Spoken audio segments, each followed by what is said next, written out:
ખાતે ખનન મુદ્દે ગ્રામજનોનો હલ્લાબોલ, મશીન પરત કરવા મજબૂર। સિહોર તાલુકાના જાંબાળા ગામમાં ખનન મુદ્દે આજે ભારે હોબાળો મચ્યો હતો। ગેરકાયદેસર ખનન અને બોરિંગની કામગીરી શરૂ કરવા મશીનો સાથે આવેલી ટીમને ગ્રામજનોએ જોરદાર વિરોધ સાથે પરત ફરવાની ફરજ પાડી હતી।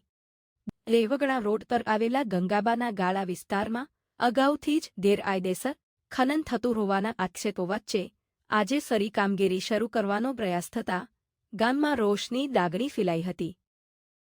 ઘટનાની જાણ થતાં જ ગામના સરપંચ, ખેડૂતો, માલધારીઓ અને આગેવાનો મોટી સંખ્યામાં સ્થળે દોડી આવ્યા હતા।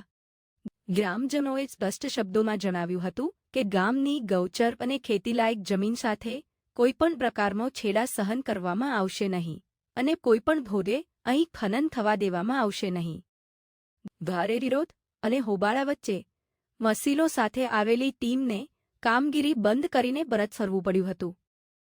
આ સમગ્ર મામલે કોંગ્રેસના આગેવાન કશોકભાઈ મામસી મકવાણા સહિત મોટી સંખ્યામાં ગ્રામજનો સિહોર મામલતદાર કચેરીએ પહોંચ્યા હતા, જ્યાં તેમણે લેખિત અને મૌખિક રજૂઆત કરીને સમગ્ર મામલે તાત્કાલિક તપાસ હાથ ધરવા, ખનન કામગીરી પર રોક લગાવવા અને જવાબદારો સામે કાયદેસરની કાર્યવાહી કરવાની માંગ કરી હતી। ગ્રામજનોએ ચેતવણી આપી છે કે જો સમયસર યોગ્ય કાર્યવાહી નહીં કરવામાં આવે તો આગામી દિવસોમાં વધુ ઉગ્ર જનાંદોલન કરવામાં આવશે। હાલ જાંબાળા ગામમાં ખનન મુદ્દે માહોલ ગરમાયો છે અને હવે તંત્ર આ મામલે શું પગલાં ભરે છે તેના પર સૌની નજર મંડાઈ છે। સાહેબ, આપણા પરિચય સાથે। મારું નામ અશોકભાઈ વિઠ્ઠલભાઈ મકવાણા, સિહોર તાલુકા કોંગ્રેસ પ્રમુખ। મારું મૂળ વતન જાંબાળા, હાલ પણ જાંબાળા।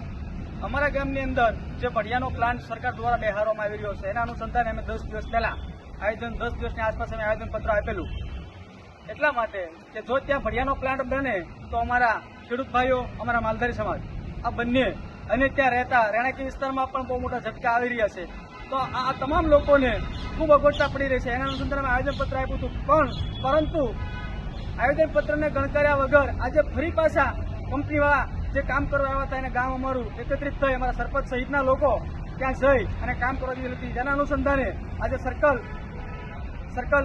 સાહેબ આવી અને તપાસ કરી અને તપાસ કરતા અમારી મામલતદાર સાહેબના અધ્યક્ષસ્થાનમાં બંને પક્ષની બેઠક રાખેલ છે। આ બેઠકના અનુસંધાને અમે અત્યારે અહીંયા મામલતદાર કચેરી અમારા સરપંચ સહિતના યુવાન આગેવાનો સહિત પહોંચ્યા છીએ। આવનારા દિવસોની અંદર જો પણ ભડિયું થશે તો આ ભડિયાનો અમારો ખુલ્લો વિરોધ હશે અને અમે ભડિયું થવા દેવાના નથી। સરકારને જો કલેક્ટર સાહેબની કે સરકારને આવક કરાવી હોય તો મોટા મોટા ડુંગરાઓ છે, આપણો સિહોરનો પણ મોટો ડુંગરો છે સિહોરી માતાનો, ત્યાં કરાવે, ખૂબ મોટી આવક થાય એવું છે સરકારને કરવી હોય તો। પાલીતાણા શત્રુજી પર્વત છે ત્યાં કરાવે।